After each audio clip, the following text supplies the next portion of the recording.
I think you are going to hear from Talal, his experience about that you can share with him so that you can bring it to your startups to make it successful. So without further ado, let me invite Talal to address you all. Talal, Right. it's all yours. Thanks a lot, Professor, for the introduction. Hi, everyone. So just to give a brief thing about myself, I'll give a presentation on building partnerships, networking, and the last bit, I'll just briefly touch on brand association. So especially like to how your brand and on what themes it should be associated with. So I just prepared a slide. I'll just put it in.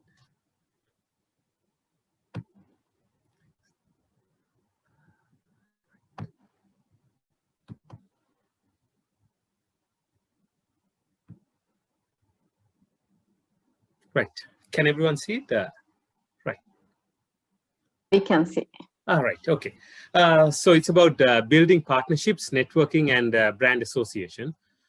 Before I start, I'll just give a brief introduction about myself. So I'm an entrepreneur. So after completing my studies from the UK, I returned to Sri Lanka, where we did various businesses. Like we were into digital marketing and organic foods. But one thing which made me and my two co-founders very prominent was founding one of Sri Lanka's first co-working spaces. So that was after we came back from London when we were looking at a lot of office spaces. So we walked into a lot of places to find an office. So we had problems with landlords, getting furniture in, utilities, finding the Wi-Fi connections. And then after all that, then there's some regulations. You have to get a cleaner, you have to get water. So what we thought was, as entrepreneurs, why don't we come up with a solution for this? So because a lot of entrepreneurs, we have very limited time. So we can't afford to waste time on finding office spaces and doing all the work related to it. I mean, on average, it takes about a month or two just to set up a proper office. So what we thought was coming up with co-working spaces, ready-made office spaces. So where if you have a business, all you have to do is like you don't have the hassle of finding new spaces. You just walk in, put your laptop, and start working. So that was a concept we brought in, and after that, it led to transforming the co-working space industry in Sri Lanka. And after that, I was invited by a US-head project to work as an entrepreneurship specialist, where I was leading the designing of a national level mentoring platform. So, because of the huge need for mentoring, especially so that every entrepreneur in any part of Sri Lanka could connect with a mentor. So this was an online platform which we developed. And other than that, I've been involved in a lot of other work globally. Like I was in the Global Selection Committee for the Asian Development Bank's Digital Against COVID series, as well as on the other topics of gender equality. I was on the Chatham House team expert panel. We were formulating recommendations for the G7 on gender equality post-COVID. And recently I was appointed a World Bank GYC and climate ambassador for Sri Lanka. So that's another area I'm looking into. And on these two areas, especially gender equality and climate change, I'm mostly involved in advocacy. So writing for sites such as Forbes and the Daily Financial Times on this. So that's my LinkedIn profile, Twitter, if you want to follow me.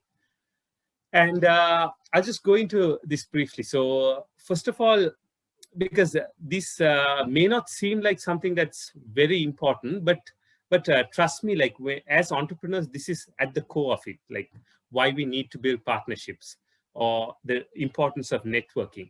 Because one fact before going into the talk, I would like to say is during the pandemic, there was a study done about the CEOs and chairmen of the Fortune 500 companies.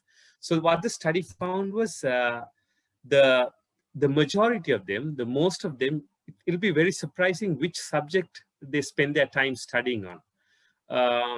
A lot of the CEOs, I mean, we might think they studied financials or probably marketing or something to do with technology, but that is not the case. The most of them, what they studied was psychology. That was the most studied topic by the CEOs of the Fortune 500 companies, the largest companies in the world. So, and the main reason would be, it's pretty obvious. It's because of the importance of networking to build relationships. Because at the end, when it comes to business, it's all about relationships, whether it's with the customers, with the banks, with the investors, suppliers, other stakeholders, the government. So it's always about relationships, and partnerships play a key role. So let's look at like some of the reasons why we need to build partnerships, you know, expanding market coverage, building brand awareness, broadening product offering, and probably the last thing would be covering up weaknesses. So there are, there's so much more reasons, but I just brought it down to these 4. So let's talk about expanding market coverage. So getting into a partner's customer base without costs is one of the greatest benefits of partnership. We also, but this is a give and take thing. So we also have to give our customers, we have to share it with them. So it's like a two-way thing. But this is a very effective thing to expand into another market. So if you see on the right of the screen, that's our company, HubPoint, the co-working space, where we partnered with Hilton Colombo Residences. So that was published in the Daily FT. So here, just to give an example about how we got market coverage was, we were a co-working space. So we had a lot of startups working at our co-working spaces. So, but one thing we lacked was, we lacked a conference room, some place where they could, have small functions or meetings. So we got into a partnership with Hilton. What Hilton did was they provided the conference facilities, and in return, what they got out of it was that we were sending our clients there, and they got the business. But one benefit of this for us, additionally, in return for finding value for our customers in the form of conference rooms at Hilton, was that it was also something of enhancing our brand value. Because as you know, once we partnered with Hilton, we became an established player in the market, because Hilton is a global brand. And when people think that we partnered with them, so it's something that uplifts our brand as well. So that's one advantage, and that's something I'll speak about here. So each business benefits by partnering and raising more awareness about their brands. So this is something that businesses benefit as well, especially when it comes to partnering. Enhancing your brand by partnering is something that's a very important reason for partnering. So, because by partnering, you're creating more brand awareness. I mean, they're going to be publishing your things. Your brand is going to be put on their social media accounts, wherever they want to form new partnerships, where they find new suppliers. So an example would be Samsung and Google, because as you know, Google dominates the software market for phones, but they lack the manufacturing or the hardwares. So here, Samsung fulfills that need. And at the same time, Samsung, which has the factories, produces the phones, does not have the software. So as more and more phones are sold using the Google thing, the Google brand gets sold with it.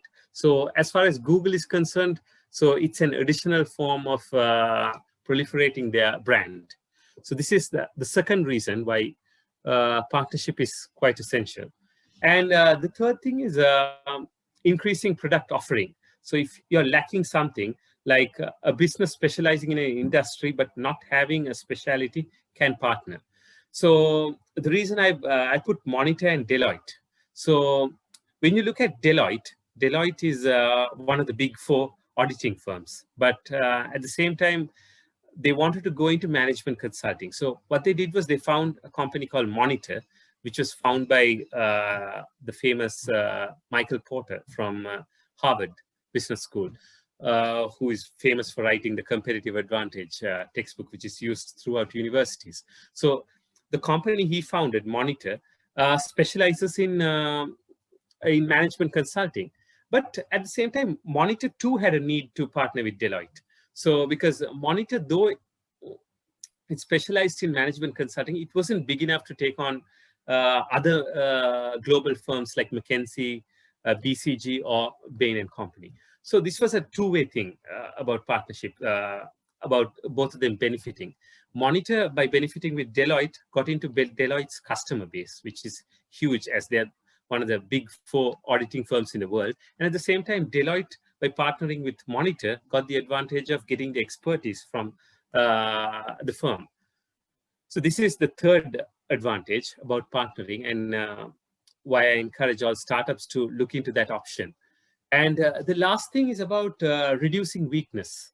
When a business does not have the capabilities to do something, a partner comes in very handy. So an example would be Apple and Hyundai. So the South Korean car manufacturer, because both of them have this kind of weakness, because we all know that Apple, though it's one of the most, if not the most valuable brand in the world, it's worth over $1 trillion, but throughout history, its manufacturing has always been outsourced. Even its phones, they're not produced by Apple factories. It's produced by Foxconn, mostly, in factories in China, which are not directly owned by Apple. So one of the weaknesses Apple has is it doesn't have a manufacturing base. So at the same time, the South Korean car manufacturer Hyundai also has this weakness about the brand image. Because it's mostly seen as a South Korean car manufacturer, so it cannot get the same price or the brand image as a Japanese car manufacturer or a German car manufacturer.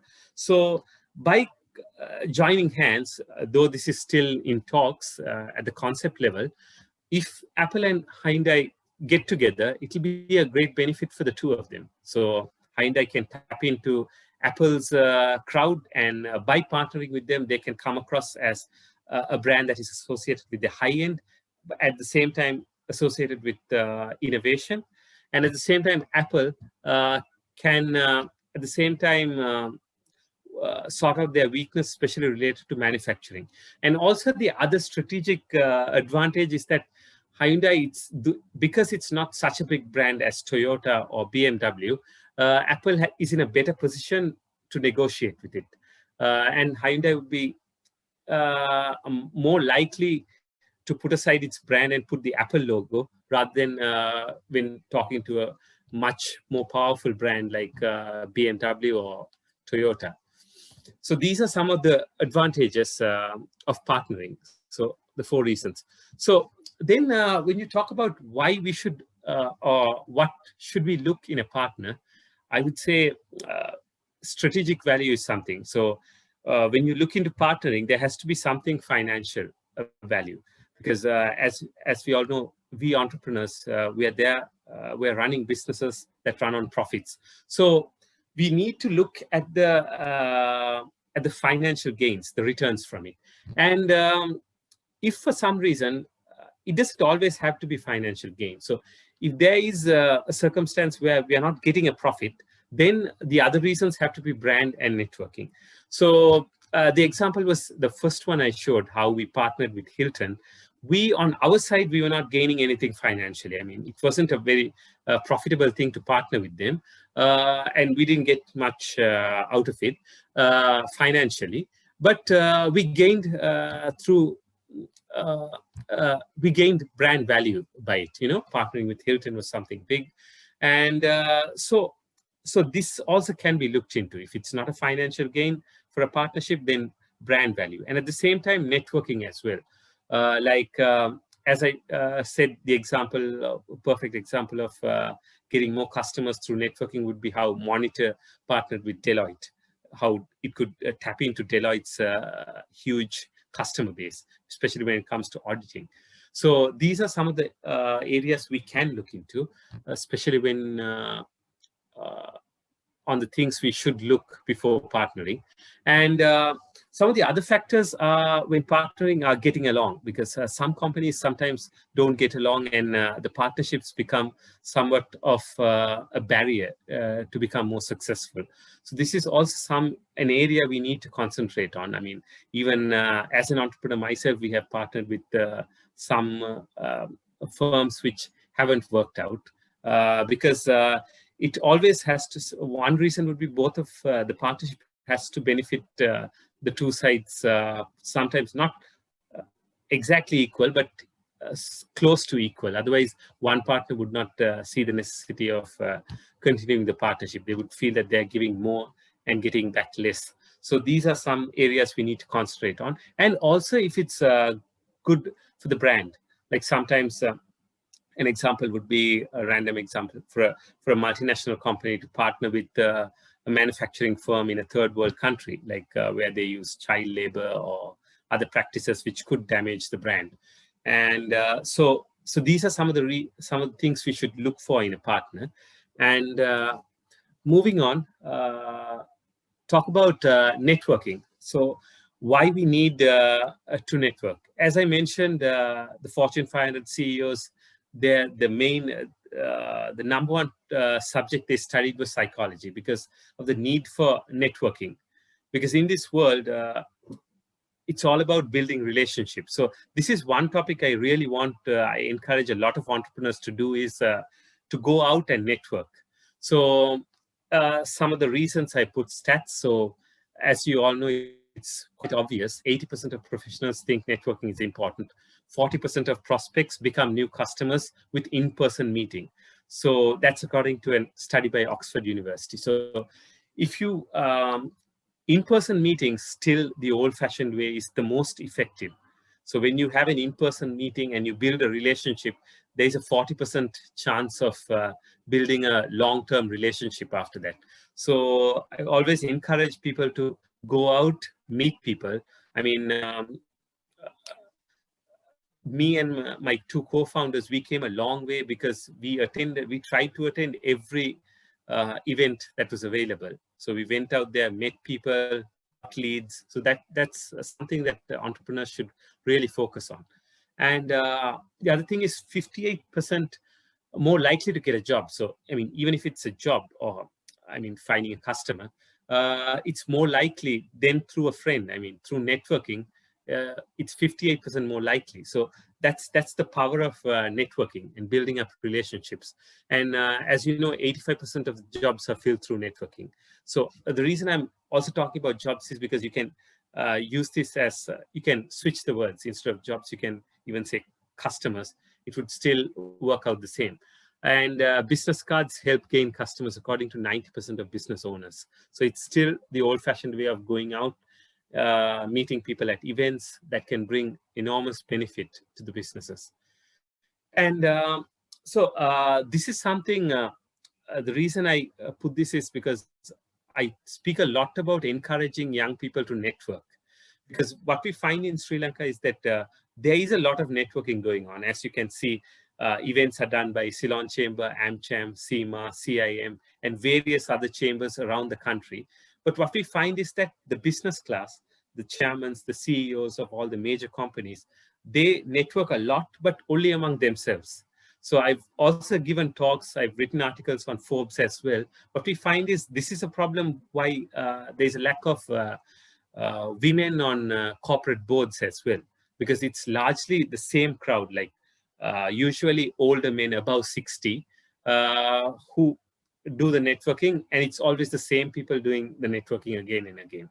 And so we need to kind of change it, because in Sri Lanka, we find that a lot of networking is done in silos.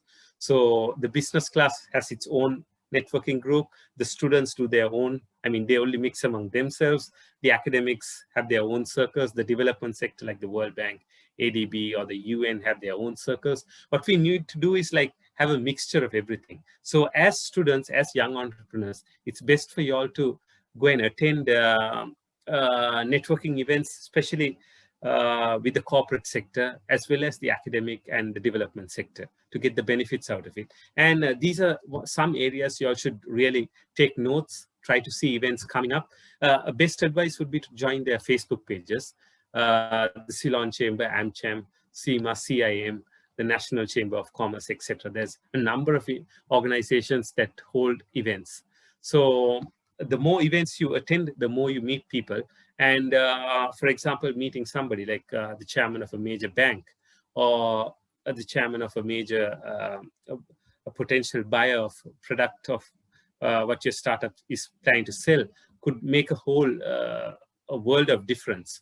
So another area how we can network is taking part in voluntary activities like advisory boards, committees. So here, the best example would be me.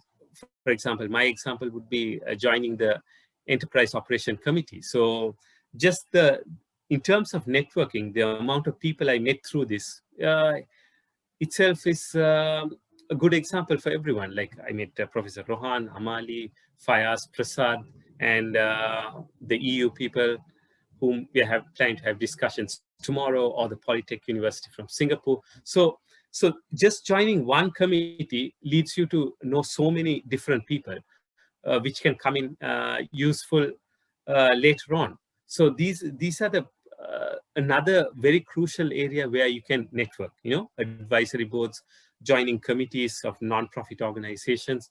And at the same time, another area would be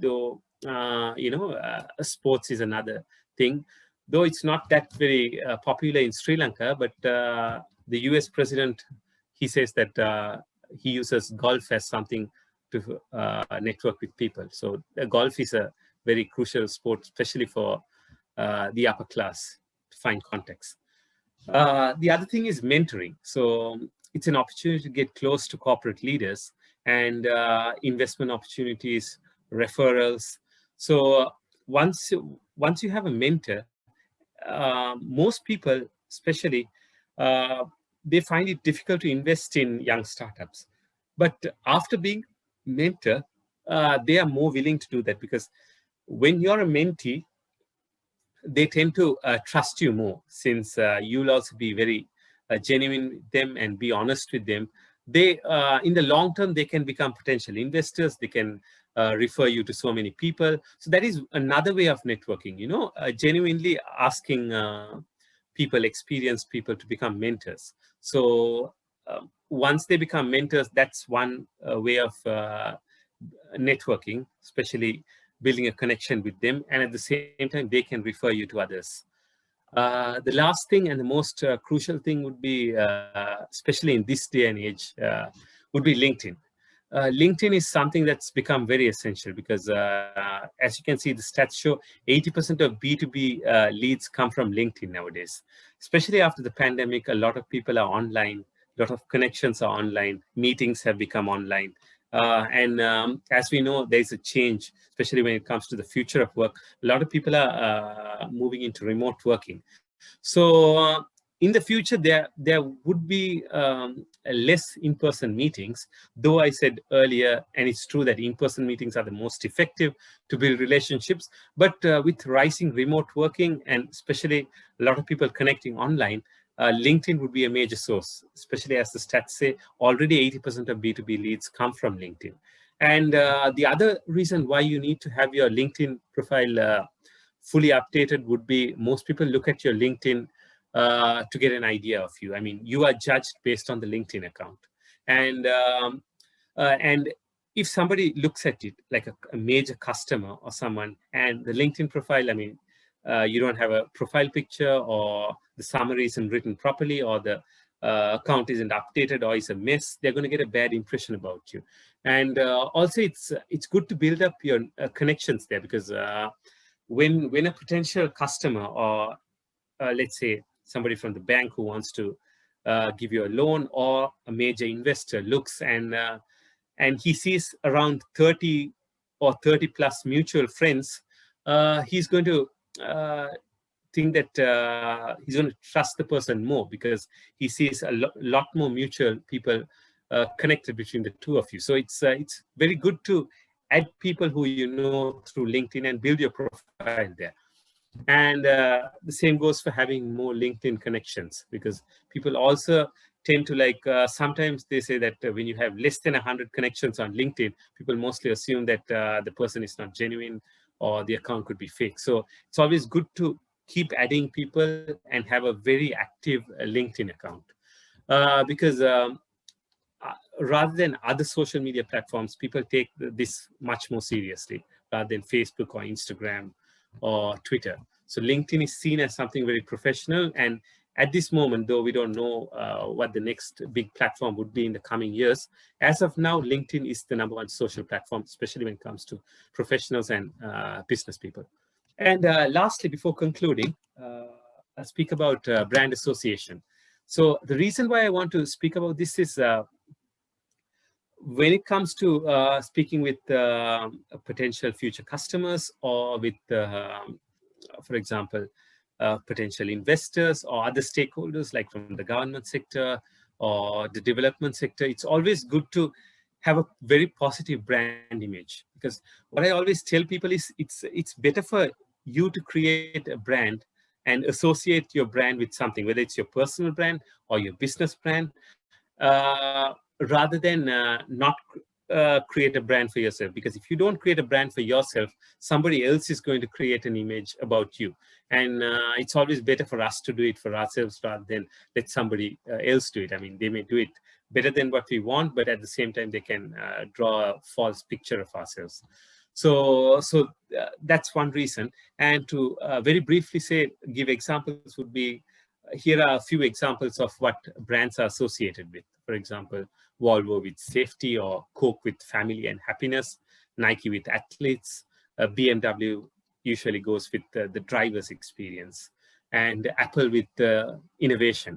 So these are some areas where we could this thing. But at the same time, as a startup, I would say there would be, I mean, it doesn't always have to be with the products you're using. I mean, if you're a drone company, it doesn't have to, you don't have to associate your company's brand with something to do with drones, but it can be something else, like, something about sustainability, or something about diversity and inclusion, something to associate your brand with. So which is like, the minute they talk about your brand, what comes to their mind first to create a positive image.